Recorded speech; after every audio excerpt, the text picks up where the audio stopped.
This podcast is sponsored by nobody. Hey dudes, welcome to Splat from the Past, the only 80s themed horror and sci-fi show where things can get totally radical. Now today I will be welcoming the gorgeous, the talented, the awesome Toddy Walters. She played Georgie in Trey Parker and Matt Stone's immortal classic Orgazmo, celebrating its 25th anniversary. She was also she was with those guys from day one. She was in their first film, Cannibal the Musical, like all the way back, at the University of Colorado. She was with them from day one, and then she did voices for South Park, as Alanis Morissette. She did the voice of Winona Ryder in South Park, bigger, louder, uncut. I'm sorry, bigger, longer, and uncut. And she also recorded a song for their movie Basketball. And she made a acting comeback a few years ago because she wasn't in it for a long time. She came back for Stadium Anthems, and she records music. And we're going to talk about all of that stuff today, and I cannot wait. And this is a holdover from International Masturbation Month in May. I wanted to do it in May, but her schedule was busy, and so this is a holdover because of the, porn aspect of Orgazmo and stuff. I want to, chronicle this movie. It's so damn funny. It's such a classic. So yeah, here is my interview with Toddy Walters. Hello. Hey, Toddy, welcome to the show. How are you today? Very good. How are you? I am just spectacular. This is such a great honor. Thank you for taking the time today. Well, thanks for having me. My pleasure. So, going back in time, did you gravitate toward acting and music early on in your childhood? Absolutely, I did. I loved singing ever since I was born, and I grew up in the 1970s, so I watched a lot of television, and my idea of the perfect life would be to either grow up to be a Dallas Cowboy cheerleader or be Charlie's Angel. So I always loved acting, and then I actually studied it eventually. Yeah, did you cheerlead in high school? No, in high school I did not, but I did in 7th and 8th grade. I cheerleaded, but there's so many mean girls in the world. It was hard, Yeah. Oh, the cheerleaders at my high school were awful. Yeah. I mean, they may as well become porn stars later in life. They were so sociopathic. It's pretty bad. Yeah. Did you participate in school plays and community theater? Yes, I did, for sure. I started doing theater. I had my first acting class in 7th grade, and I went on to do theater around town, and then in my high school, I ended up going to an alternative high school because I just couldn't stay either out of trouble or get good grades. So I went to a school where you could actually study acting half of the day in high school, and that just saved my career in my academic career. And then I did theater until my early 20s, and then I kind of veered over into music. Yeah. So when did your interest in music begin? I moved to. I've always loved singing, like I said. And, I moved to LA the first time when I was 18 for a year and a half, and I met up with people, and someone asked me to be a backup singer in a band, and so me and my friend who was my roommate Claire, we both became singers for this band, and we just wore short skirts and sat stood in the back and just sang. It was really fun. But one of the bass players once was like, "Yeah, you write your own music, right?" I was like, "Yeah, I just started." And he's like, "You should have your own band." And I just never even conceived, and this is before girl rockers really kind of took off. The idea of becoming a rock and roll chick was kind of I don't know, not something you really thought you could do. But anyway, I went out ahead and a few years later got the band together, and so I've done a ton of recording, and I've had multiple different bands, iterations of bands, and I love singing. That's what I do. Yeah. Do you remember the first album you ever bought? Yeah. The first album I ever bought was a Leif Garrett album. Oh my God. Yeah, it was a collection of cover songs, like he did. I'm singing in the rain. Oh my God. Crazy songs, but I was in love with him, so I definitely bought the vinyl. Yeah. How about the first concert? I'm a big, Kate Bush fan. I've always been a big Kate Bush fan, and so I have all her albums on vinyl, and I love all different types of music. Yeah, the ones she did with Peter Gabriel, I like those ones. Yeah, for sure. Awesome. How about the first concert you ever attended? I went to, when I was 14, I had this older boy. He was, I don't know, this is crazy. He was 23 years old. Mm-hmm. But he was a sister of someone I went to high school with, and he was Iranian, and I really liked his sister. Anyway, he invited me to go out, and he picked me up. He picked me up in, if you can believe it, a monster truck. And I can't even to this day think why my parents how they let me go. But he picked me up, he had roses, it was a big old red monster truck, and he took me to see Ronnie James Dio at Rock. I love Dio. God, he was the man, wasn't he? He was the man. And that was the first I heard, the first laser show they had at Red Rocks was the Dio show. Oh, that is so awesome. I never got to see him live, unfortunately, but I can just imagine. Is he doing all the was he doing all the Rainbow and Black Sabbath stuff? I don't even know, because really I was so young and I didn't really know him. I would have probably preferred to go to Duran or something. Yeah. But I just go. Oh, I'm a Duranie too. I love Duran. Oh yeah, they're amazing. They're still amazing. Yeah, I'm going to be doing a tribute to them soon. This rock journalist I found, she wrote a book about the Rio album, and this year is the 40th anniversary, so I thought that would be a great subject to tackle. That's amazing, yes. Yeah, and I interviewed the guy who directed all their videos, Russell Mulcahy, and he told me when they were making the Rio video, there were some sharks nearby when they were swimming after hours. Oh my God, that's so scary. Yeah. Are you a journalist by trade? Kind of. I mean, I did stand-up comedy for many years, and I've done a little acting here and there, and screenwriting, and nobody knows who I am. But yeah, you're very prolific in your output. I love all the stuff I talk about, I've always been this way. I love everything of old entertainment, and people are starting to forget it, so I just taken it upon myself to, keep it in people's minds. Yeah, that's really cool. I like that you're doing that. Thank you.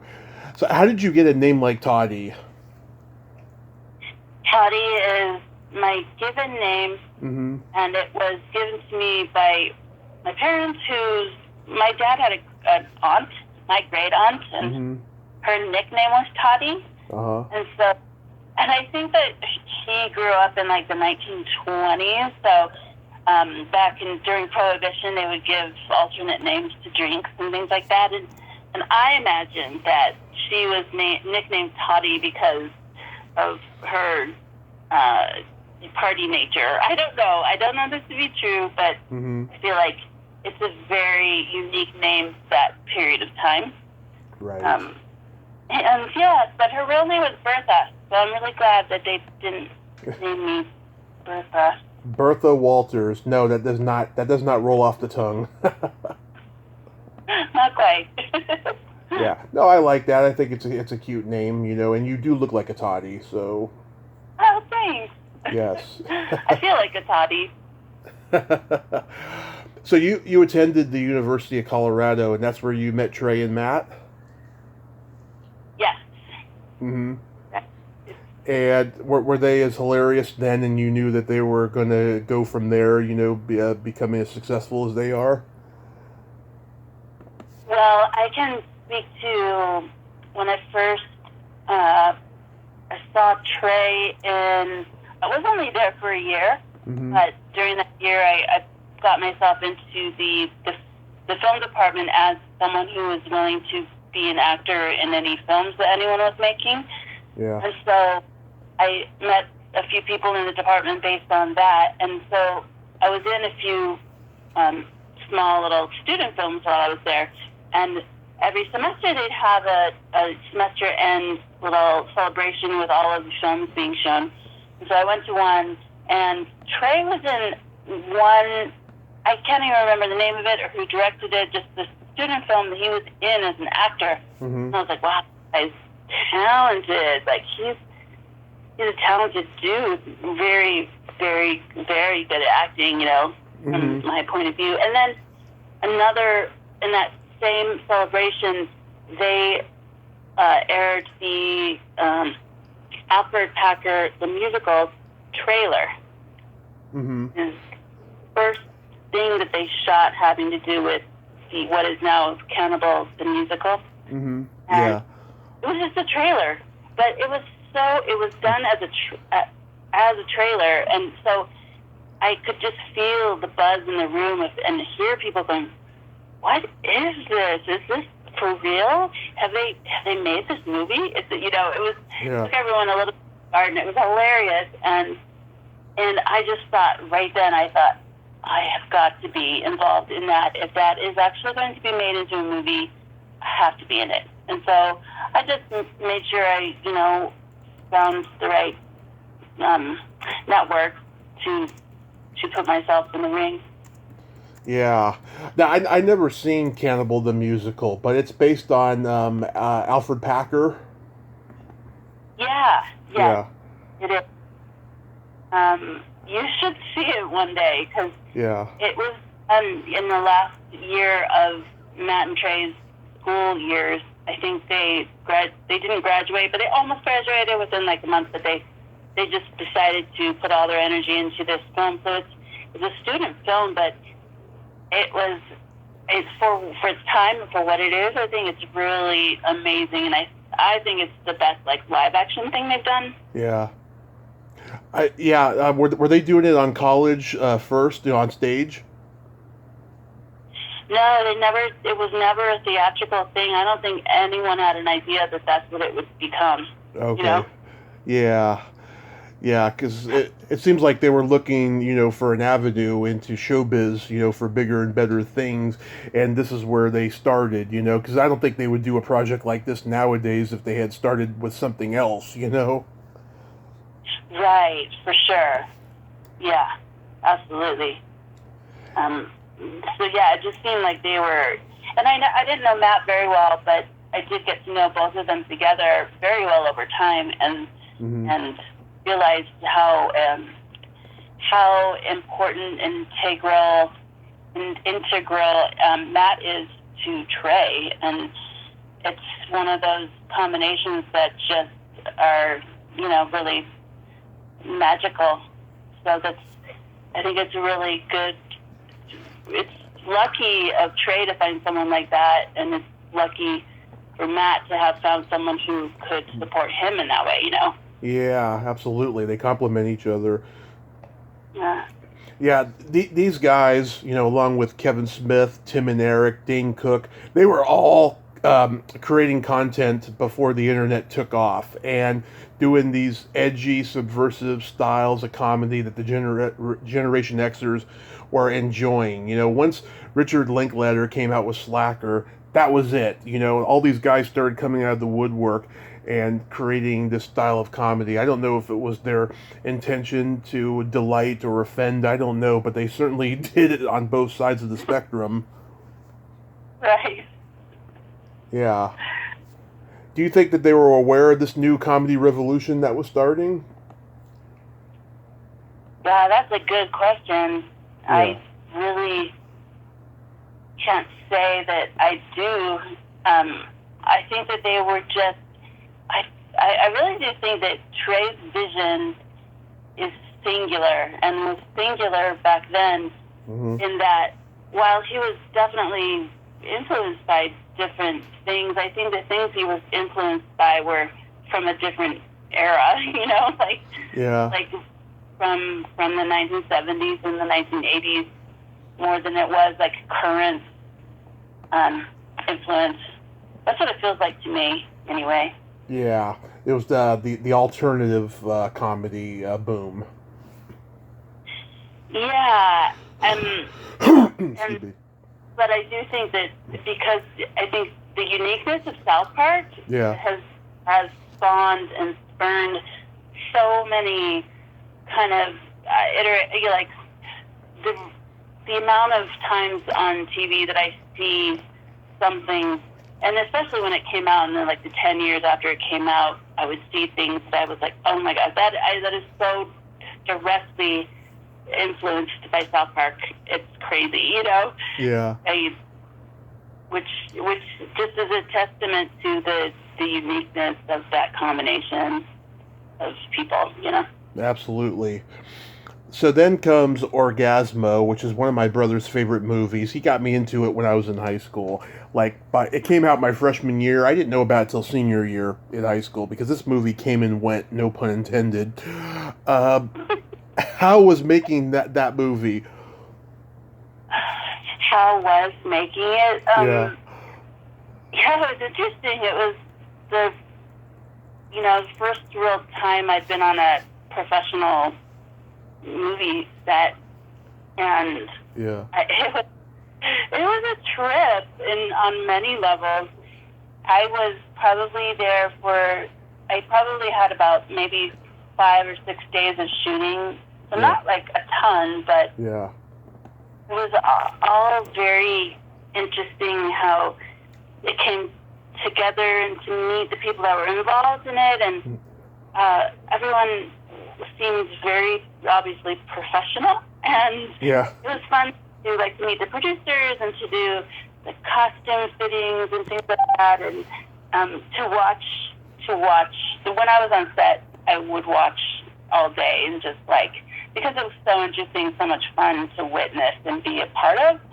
That I don't know, it was fun, and I know it was stressful, for Trey, but there's just a lot of pressure, and directing is hard, and but it was really fun, and I enjoyed meeting some of the other actors, the women in the cast were they were all actual literal porn actresses, except for me and the actress that played his girlfriend. I can't remember her name, but let me look it up. Yeah. Let me look it up. Yeah. That was interesting. My internet's been slow lately. Every time I want to look something up during an interview, it's slow. You mean Robin Lynn Robb? Yes, exactly. Yeah. Yeah. So I thought it was funny, and all sex workers are hard workers. I don't disparage porn actresses. Yeah, me neither. At all. They're interesting, and I appreciate and I don't demean them for being not real actresses, but it was really interesting to talk to a few of them and just kind of see how normal they were, Yeah. Yeah, I've interviewed iconic porn stars, and I'll tell you, going back to that thing I said before, these are girls that would have rejected me or made fun of me in high school. They're very all business, they kind of like guys who are like alphas, and they have that almost sociopathic quality to them because, you'd have to be a sociopath to really, present yourself that way on camera, and then be kind of mean and reject guys in real life that way. Yeah, I wonder how culture is changing though, because porn has become so ubiquitous and so a part of, like, the stigma against it has kind of, I think, decreased a little bit. Because I think for porn actresses over the years, until not too long ago, it was kind of like, oh, porn, you must be damaged to do that. You must come from a really fucked up childhood or whatever. But I don't even know if that's the case anymore. I don't know. I think it just depends on the person. I think it's 50-50. I mean, I've talked to a few that had great childhoods, and they just always been sexual persons, especially the newer ones. The newer ones, they you know, I talked to one a few times who was a legitimate actress, and then she got fed up with the industry, and then when the recession happened, then she went into porn. And then there's one I talked to. She was a skater, and she wanted to be an Olympic skater, and then she got injured, and then went into porn, and all of that stuff, you know. So it depends on the person, really. Oh, wow. Incredible. Yeah. Crazy. It is, yeah. And, you know, this movie, I mean, you know, it's a play on superheroes. It's also kind of a play on Flesh Gordon in a way. I interviewed the director of Flesh Gordon. You know, that movie was so iconic and so raunchy for its day as an X-rated movie. The director of that movie, about a year or two later, he was making another movie, and the guy, he needed one more shot of the penis going in and out of a girl's ass, right? So he took it upon himself to be that stunt cock because the other guy wasn't available, right? And right in the middle of it, the police raided the set because the girl was underage and he didn't even know it. It was the 70s, yeah. He went to court, and it ultimately won in his favor and stuff. But he was like, he was done with the industry after that. And then years later, you know, they said, you know, make a sequel to Flesh Gordon because the first one is doing very well on VHS. So he made one more, and that was that. But it was scary, you know. You don't mess with that stuff. No. Yeah. The whole stunt cock thing in Orgazmo is one of the funniest, one of my favorite ones, because the director is directing and then the guy needs to take a break, and so they're like, stunt cock, stunt cock, stunt cock, and the black actor comes up, and he's going to be the stunt cock when the first actor was white, and the director looks over at the assistant and is like, you see a problem with this? It's like, no. I was like, okay. Funny. Yeah, the whole movie is hilarious, and the way Trey plays that, you know, that moral Christian, it's so believably funny. Yes, it is. It's a great idea for a movie, absolutely. Was there any controversy over the title? It's pretty straightforward and specific. Yeah, I don't even know. I really don't know if they had, I know there was like an NC-17 threat, but I don't think it was because of the title. The funny thing is there was no female nudity. There was suggestive dressing, and there was a few shots of like bare male asses, but that there was like the NC-17 rating was it was pretty stupid. Yeah. And I don't think it ultimately got it, but I don't know if they had to cut anything. I'm not really sure, but yeah. Yeah. Did you meet Ron Jeremy on set? Yeah, I met Ron Jeremy, and I didn't really get to talk to him very much. He was he was really into the role. He was very committed, a lot of energy. His performance was very energetic, but he was also in between shots. He would fall asleep because I guess he was narcoleptic, but that was what I was told anyway. I don't know if that's true, but he was literally pretty much asleep between every single take. It was kind of weird. But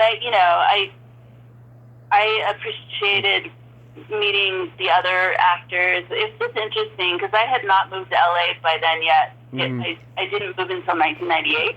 Yeah. So I was just like a whole new world. It was really exciting. Yeah. I briefly met him. He used to go to the horror convention Monsterpalooza every single year because they do 2 a year in LA. He would go every year to all of them.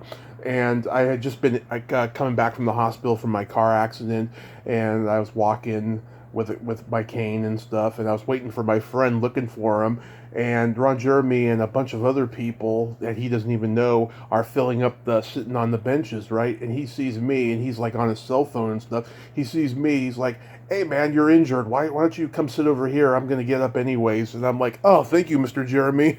Oh, that's so sweet. Yeah, and then we saw him at the next one, and we went over to like talk to him, but he had his hands full with these hot girls that were there.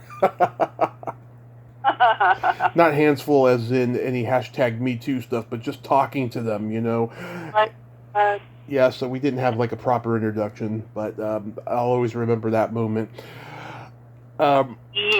And I'll always remember Ron Jeremy because I hadn't seen any porn, but a friend of mine in high school showed me some porn that he had. Yeah.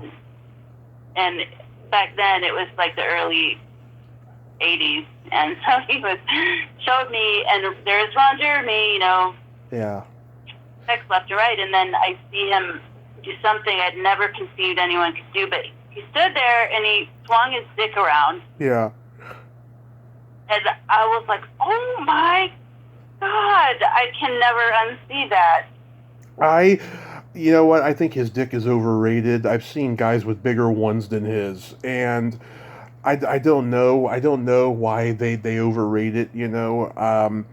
I think because he's such a good businessman and he's marketed so well that they overrate it. I've seen bigger. You'll have to tell him that next time you see him. Oh, I don't think I'll see him again after what's happened to him. Oh, yeah. He's Yeah.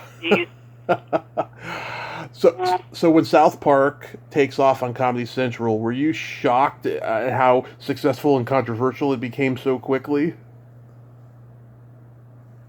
Yeah, I think I was. Although, I also wasn't, because I just had this feeling. I just knew that Trey was going to be huge. I don't know, it was some kind of gut feeling. And the reason is because he would always say, never stop making things. Even if you are doing one thing that's successful, don't stop doing other things. Just always be creative. And that's his mindset. And that's the mark of someone who's going to be successful to me, is any of the artists or the musicians that I adore make it their life. They breathe it, and they are it. All day, every day, all night, and that's what it takes. But so I wasn't super shocked, but it was thrilling, and it was pretty amazing. I just couldn't believe, and just witnessing him, because we were dating at the time, witnessing the change in his how people saw him, how people recognized him, was pretty weird. Yeah. Because I remember within a week, there was news reports and parental protesters, and that's what made me start watching it. Like, right when that happened, I was like, oh my God, this show is so out there. I love it. And the animation is out there. I mean, there's nothing that looks like this. Totally. And today, so I do think, they open the doors to, a lot raunchier animation, and I think it's crazy. But nowadays, it's like, that's nothing compared to what you can find. Yeah, absolutely. And this is like, coming right near the end of Beavis and Butthead. I think they opened the door for this show.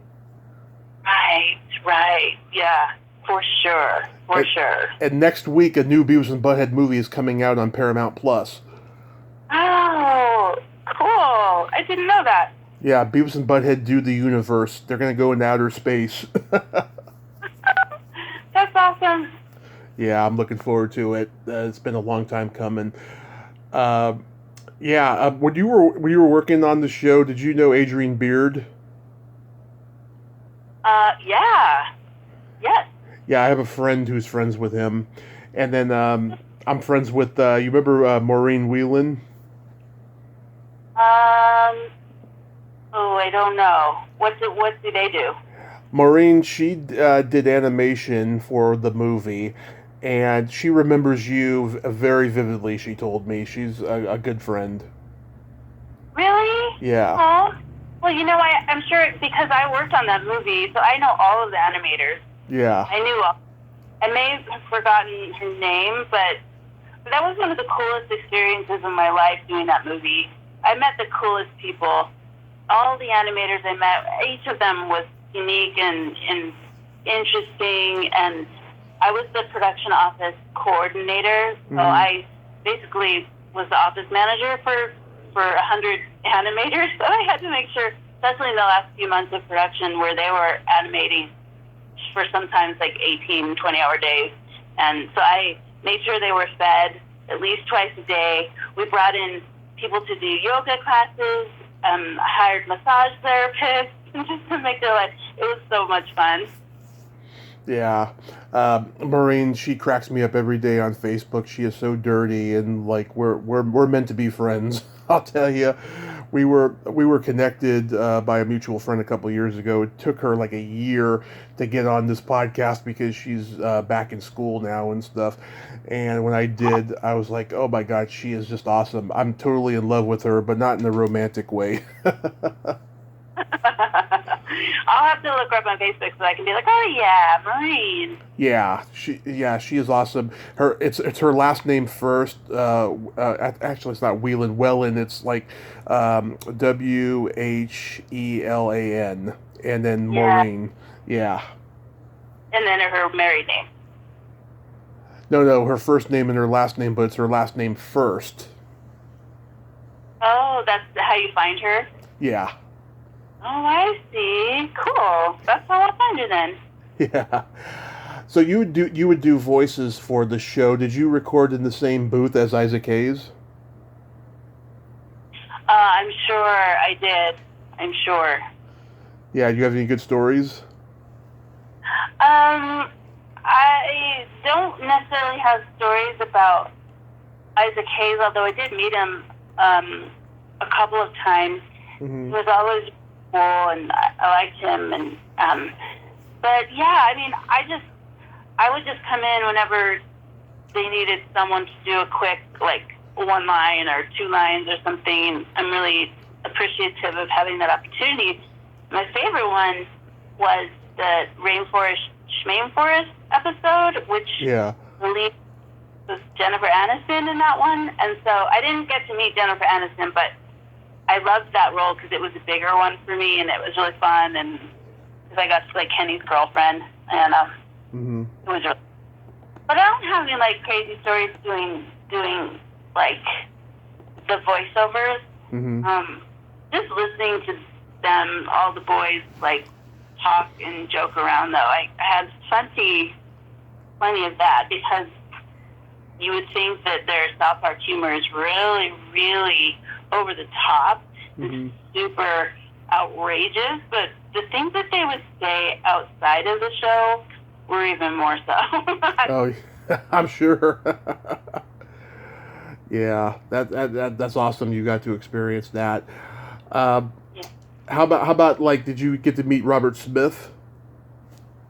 No, I never got to meet Robert Smith, but I did get to meet Nick Rhodes from Duran, who is the keyboardist in Duran.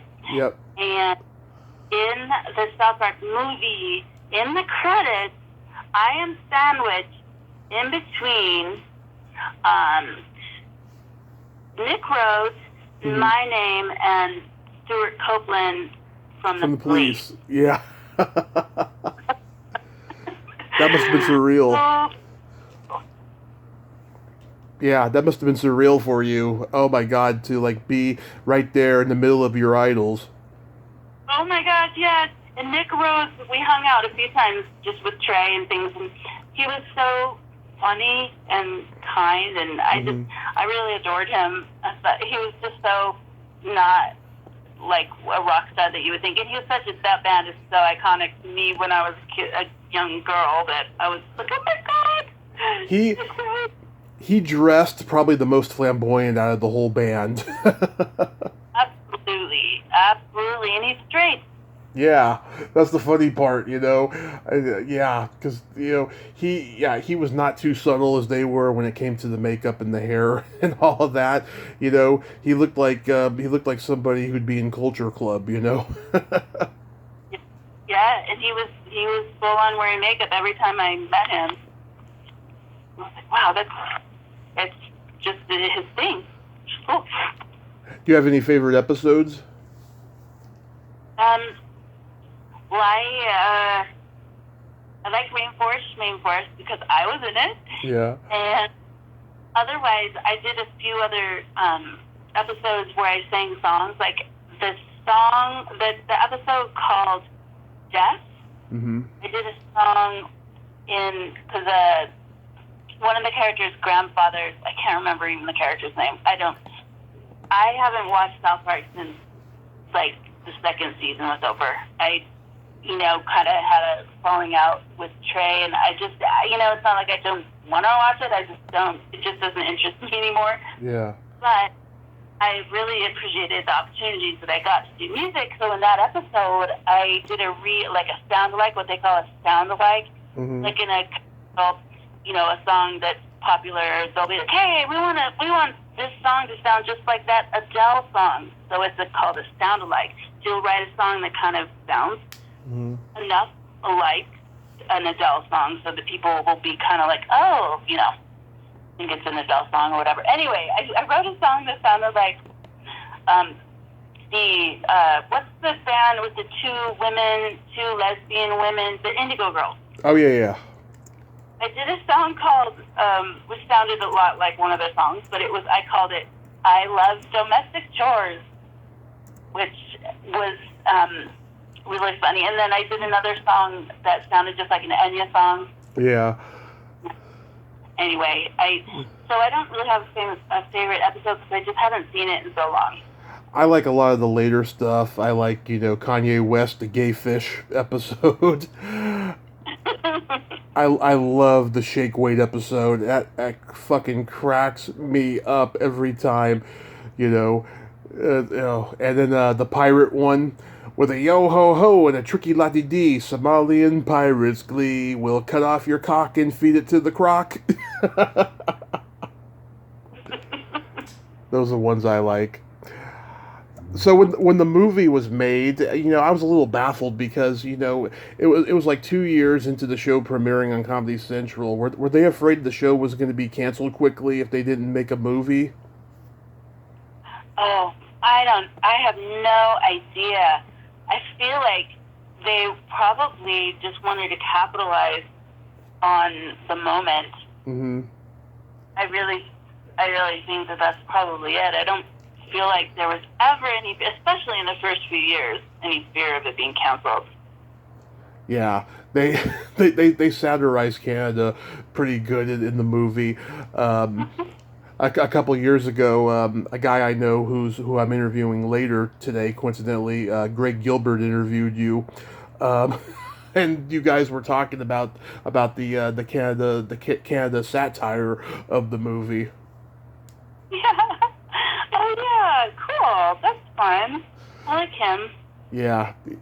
And he and I, we've helped each other out get guests the last 5 years I've been doing this and stuff. He's been doing it 2 years longer than me, and we've helped each other out and stuff. And we've had our ups and downs and stuff, but right now we're doing good. And said, yeah, I think it's about time we did a podcast. So yeah, he's coming on later tonight. Oh, that's cool. I wondered. I was going to ask you if you knew him because. Oh yeah.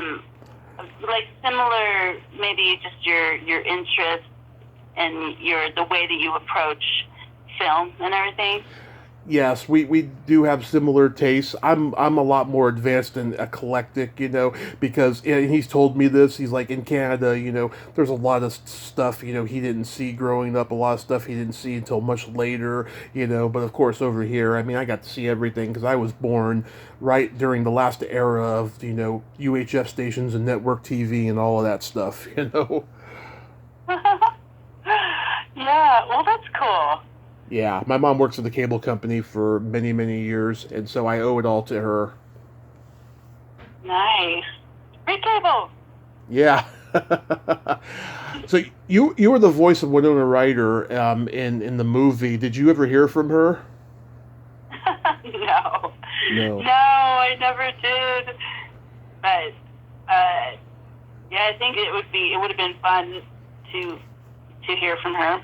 I don't even know if I even sounded like her, but I just took advantage of it. I never want to make fun of anybody, but yeah, it was funny, and yeah. No, I think you did a good job, and I also think you did a good job with the Alanis Morissette on the show. Yeah. Oh my God, that is so. Yeah, it's funny. You never heard from her either, huh?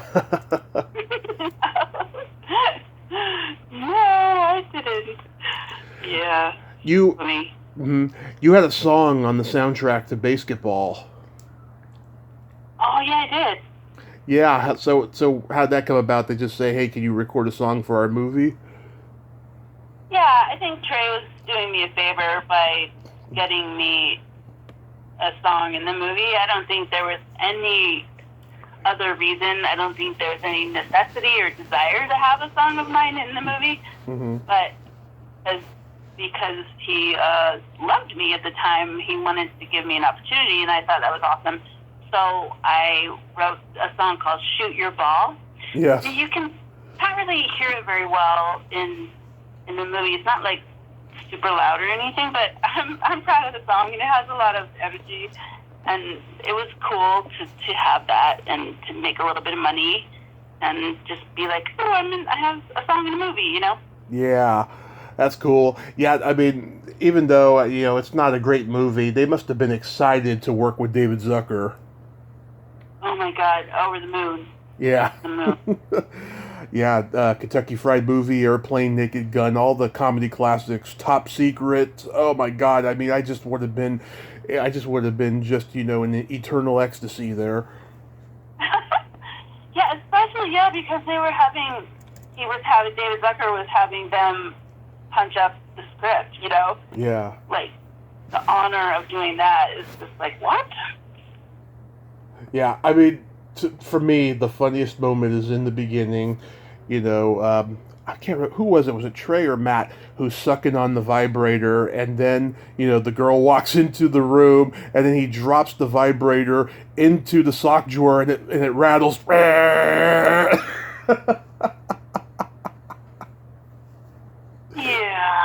That was like the funniest part of the whole movie for me, and it happened right at the beginning. Yeah, because it was pretty not great. Yeah, it had a funny cameo from Ernest Borgnine, and Joey Diaz was in it, and Joey Diaz talks about it on his podcast all the time. Oh my God, really? That's so funny. Yeah, because people recognize him from that, Spider-Man 2, and the Longest Yard remake, and those are like the three movies he's known for, and he always talks about them on his podcast. In 1997, you recorded your first album, Grotto, is it pronounced? Yes. Yeah, so what happened with that album? Nothing. I love that album so much, and I have recorded multiple albums since, and have not really promoted them very much, although I'm super proud of them, Mm-hmm. and I have done other professional singing too. Mm-hmm. But I created that album, and we were lucky enough to have an investor who helped me to be able to be in the studio for almost a year. Yeah. Which is just like the first time I'd ever done anything that comprehensive, and so I learned a lot doing it. And I still think it has a lot of merit, and I have fond memories of it. But yeah. and then I did another one in 2007 called Planet Satsuma, and that was amazing too. But I think as far as being an artist over time, like I have recorded a lot of music, but it's hard to find. So I think what I need to do for my own like archival purposes and just for whatever I leave, I want to be able to get it all on Spotify, and so there's an archive there. So that's kind of a goal of mine, as well as doing a new album. Yeah. Were you did you play like the famous clubs in LA, like the Troubadour and stuff at that time? I played like the Mint. I played the what's it called? Well, I just played the Temple Bar. The Temple Bar is not one of the iconic. It's no longer around. But in the 90,000s, Temple Bar was like really happening, and a lot of Colorado musicians were moving to LA at the same time and playing there. So I got to meet a whole community of musicians, some of whom I knew from Colorado, but many who I didn't know.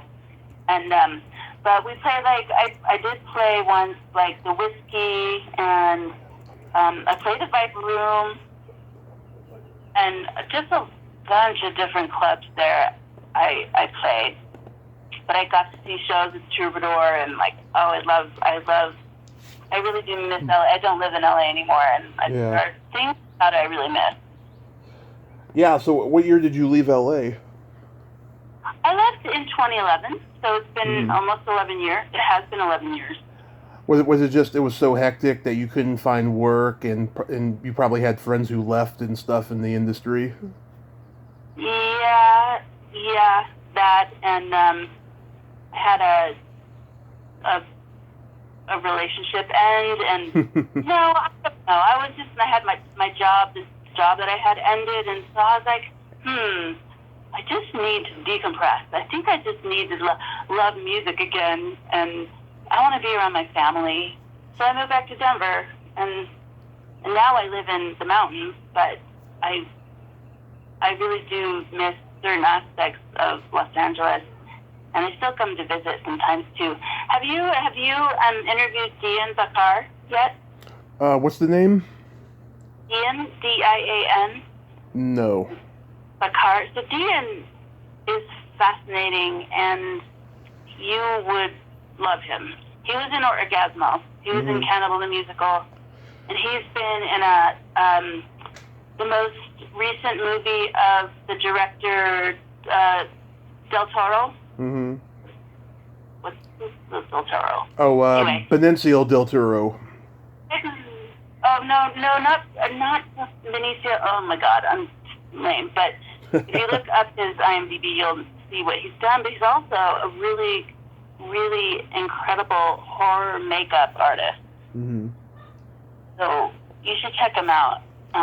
I'll check him out. Yeah, you're like the only one from the movie I was able to find, and then I remembered that Greg had interviewed you, so I was like, oh yeah, so I can get in touch with Toddy Walters. Is that album available anywhere? Grotto. Not at the moment, no, but I am happy to send you tracks or send you a digital version of it for sure.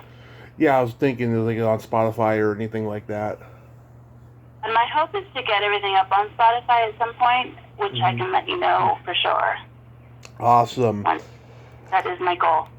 Now, I haven't seen this movie yet, but you're in a movie called Stadium Anthems. How did that come about? Yeah, wow. That was in 2016, and I had a friend who reached out to me who does some casting here in Colorado, and he let me know about the movie, and he's like, you should audition. And I wasn't really into doing any acting here or in Colorado, but when he said that, I was like, okay, I'll do it. That's cool. And so I went and met the director and did a reading. I read for 2 or 3 characters. I thought I was reading for someone who was like a more of a minor character, and he was like, how would you read for the main character? And I was like, what? She's she's supposed to be like 23 years old, you know. And here I am in my 40s, and he's like, oh, well, you know, my mom always told me never to ask a woman's age, but you don't look as old as the character that you were reading for. I was like, oh, bless you. And so, anyway, I got the part, and the beauty about it is it's a movie that has a bunch of original music in it, all of which I did the music supervision for the movie, so I collaborated and coordinated the making of all the music in the movie, the recording of each and every single piece in the movie. So there's not one piece of music that wasn't created for the movie. And I got to be the lead actress I played a woman who's a musician and an educator. It was really fun. That was the best time of my whole life. I loved doing that movie. You should watch it sometime. Yeah, I sure will. I mean, I was reading the premise. It sounds like very similar to this one movie from the late 80s I liked. Have you ever seen Scenes from the Gold Mine? Oh, no, I don't think so. 1987, Catherine Mary Stewart plays a young up-and-coming rocker chick, and she falls in love with a rock singer Cameron Dye plays, and she writes a song. He steals it, and it becomes a huge hit, and it puts an awful strain on their relationship. It's a great movie. Oh, okay. I'll definitely check that one out. Yeah, I mean, it's similar in that, you know, she faces misogyny in the industry and stuff like that too. It's a great movie, and you know, Catherine, she's been on my podcast like 5 times, and we're good friends. I told her last time she was on, I said I went back and rewatched that movie. I was like, man, you swear more in that movie than any movie you ever did, and in real life when I talked to you. And she was like, well, yeah, I mean, I was playing a rocker chick, you know, but if I'm in traffic, I swear more. That's wonderful. Yeah. Have you personally gone through that, you know, what the character in the movie goes through? Yes. Absolutely. I mean, yeah, it's just what I more went through when I was in LA and I was pushing my band, and I got opportunities to introduce myself to record labels or people in the industry or managers would often not only just sexism but ageism as well. And I remember I was like 31 and had the opportunity to meet with a manager who could really have helped me, but we were just talking, and he was like, okay, so you're like 25? So I was like, no, I'm 32. He's like, oh, well, now you're 25. Oh, God. And I was like, what? Who cares? You know what I mean? So, I mean, and just the sexualization of just the outlook that you are received with when you are in the room with anyone. Sure. Power. Yeah, so I've definitely felt it, and I know it's changing. I'm really happy for that. I'm happy for that too. You know, I want all that bullshit to go away. I want everybody. This is what I want. I want everybody to be professional when they're on set making movies and recording music and do all that stuff, right? But then when you're away from set, be as perverted as you want to be, and make sure everyone's on the same page. Have fun being perverts. That's what my narrative is. I love it. That should be a t-shirt. Have fun being perverts. Exactly, you know? I mean, it's so much nicer that way, you know? It just... These guys, they have this fetish for getting into the business just so they can get laid, you know, and they have this predatory agenda, and it's unattractive, it's not sexy, you know, and it's a waste of time too. Yeah, it's so weird. It's like, yeah, the fetishes, like, yeah, it's crazy. I love it. I have fetishes, but there's a time and a place for them, you know. Right. I just don't get those guys. So, do you have any upcoming projects that you could mention? Let's see. Well, I recently, this is not upcoming, but this is just recently finished. And it's a piece of what's called devised theater. And so I've gotten back to my theater roots. I moved up here to Basalt, Colorado, which is between Carbondale and Aspen, Colorado. And I got the opportunity to work with a small nonprofit whose mission is to amplify underrepresented voices. And so they do that through theater. So they invite marginalized communities, people from the Latino community up here, women, the queer community, and create pieces of theater.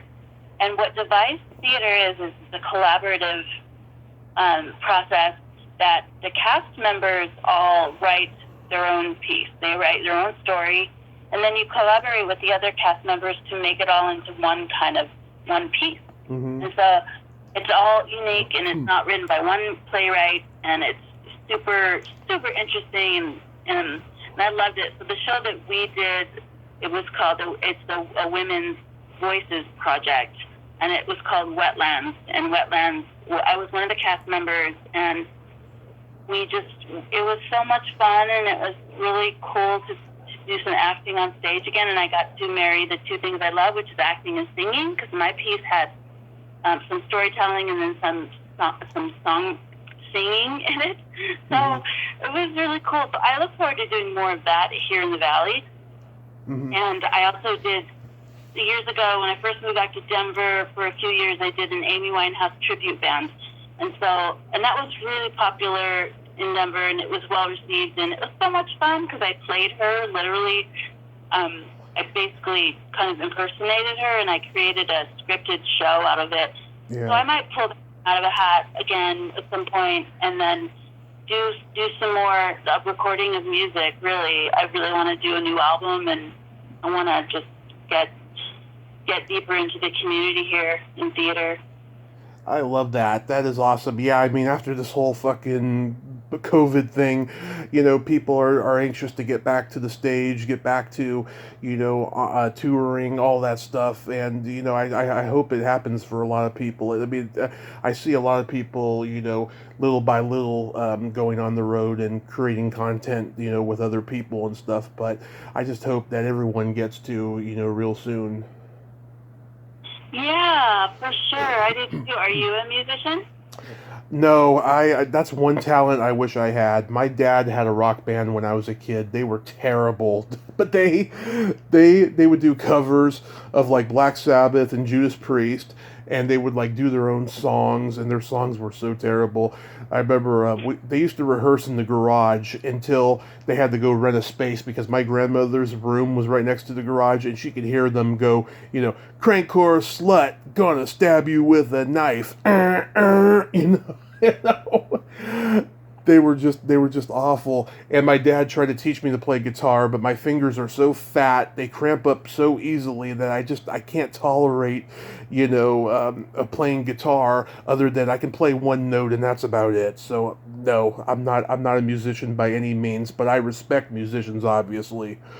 Yeah, obviously. Yeah, that's great. Yeah, and I can't sing, but I love singing karaoke because I love making people uncomfortable. Oh my God, hilarious. Yeah, I do. Good way to do it. I do the Beatles, Talking Heads, the Bangles, everything when I do karaoke. It's been quite a while, but I for 10 years I was like a karaoke fiend. I was going out like every night singing it. Oh my God, that's cool. Yeah. So we got to play my secret silly game. This is a series of silly slumber party questions. No win or lose. Just pure fun. And how the game works is I ask you the question, you answer it, and then you ask me that exact same question and I answer it. And feel free to comment on answers. Okay. Toddy, are you ticklish? So ticklish. I hate being tickled. I hate it. Tommy, are you ticklish? Yes, I'm so ticklish that if you tickle me with warning, it's pleasurable, but if you tickle me without warning, I will hit you in the groin. It's not by choice. It's just I have a very bad reflex. When something annoying happens. When I'm not in the mood to be tickled or something. I have a bad reflex. Yep. What's your favorite part of the body? And it can be anything. What's my favorite part of the body? Yeah, it could be anybody's body. Oh God. Let me think. Well, this is very unromantic or outrageous, but I love people's eyes. Oh, I hear that all the time. There's nothing wrong about that. Tommy, what is your favorite part of the body? The belly button. Oh, why? I had a girlfriend when I was 6, and she had this adorable Audi, and she was kind of the girl that got away. Junior high, we drifted apart, and she got fucked up on drugs years later. I tried to reconnect with her, but she didn't want to have anything to do with me. But every time I see a belly button, I think of her, and it's just, it has just terms of endearment for me that no one will ever understand. Oh, that's very sweet. Yeah, and I'm going to write about it in my book, and it's a very dear and personal thing to me. And plus, too, it's middle ground between being a private part and a non-private part. And the reason why Jeannie wasn't allowed to show her belly button on I Dream of Jeannie was because they thought it was an enticement for the vagina and the breast. Yeah, and I guess they're right. Yes, I would say. Then there's nothing wrong with that. No, but for network TV in the 60s, it's family hour, Totally. What color are your toenails painted? Surprisingly, my toenails are not painted. I have gone on a non-painting little journey, and I haven't turned into a hippie, but, I just, no. Tommy, what are your toenails painted? They are not painted right now, but last time they were lavender with sparkles. I like to go, very elaborate and festive. Yeah. And then do you wear sandals? I sure do. Last time I had them painted was last October. I went to my first Comic-Con since the pandemic, and people were giving me compliments and stuff. That is awesome. I love a man who can carry off painted toenails. Yeah, I started painting them when I was 13. My parents were put off by it at first, but now they accept it, and my mom and I, we can, talk about nail polish colors and stuff. It's pretty cool. Oh, that's so cool. Yeah. What would you say is your best personality trait? I believe my best personality trait is my ability to be very welcoming, open, and accepting of people. I agree. You're my kind of people. Total free spirit. I know you said you're not quite a hippie and stuff, but you do seem like you can pass for one because you're just so accepting and non-judgmental of people. Yeah, well, I think that's true. Thank you. Thanks for saying that. So, What do you think your best personality characteristic is? I have empathy, and I have no filter. That's interesting. Those can be they're kind of opposites in a way, or could be. Yeah, well, what it is, I mean, I know with certain people, especially if I interview them, I know that, this is not going to fly with this person. I can just turn the no filter off, at any time, and so I try to do that, it's an interesting counterbalance, but I think because I'm a Gemini, it works very well. I'm very sweet, but very body. Sweet and body. Yeah. Nice. And then my favorite question, is there a stinky smell that just makes you gag? Oh, okay. Let's see. Oh, gosh. Oh, yes. I know exactly what it is. Truffle oil. Ugh. I don't even know what that smells like, to be honest. It literally makes me gag. It's on everything these days. It's like the hipster thing to do, to put truffle oil on literally anything, and you could mark the price up by $10. It's disgusting. Like describe it. Like I'm intrigued. Well, I think it's one of those things that you either like it or maybe you don't. But it's just, I don't know, because I don't know what, but it's just pungent. And is it like vinegar? no, it's more like a deep, sickly, sweet kind of smell. It's really hard to describe. If you ever go to a restaurant and they have truffle fries, just get some and try them, because you might really like it. But I think they're gross as fuck. Okay. Ugh. Okay. With me, Tommy, yeah. let me ask a question. What is a disgusting smell that just repulses you? It's either farts or feet. Two very good ones. Yeah, whenever I tell that to someone with kids, it never affects them because they're used to it. Right. Oh, that's so funny. Yeah, I mean, smells I do like is like, I love perfume if it's done right. I love the smell of barbecue food, things like that. But yeah, I mean, farts and feet is no good. I'm half Italian, so we have very sensitive noses. Yeah. Yeah, I bet. What nationality are you? I am mostly Scottish and some Irish, French, and a little Eastern European. I'm pretty white. The Irish is probably where you get your sense of humor from. They're very dark and very bawdy themselves. And my ability to drink people under the table. That too. Oh yeah. Back when I could drink, I could drink a lot of people under the table. I like that. Back when I could drink. Yeah. Yeah, I've been sober for 7 years now, and I'm type 2 diabetic, so alcohol is no good for me. Well, that's so good of you to take care of yourself. Good. Alcohol's a poison.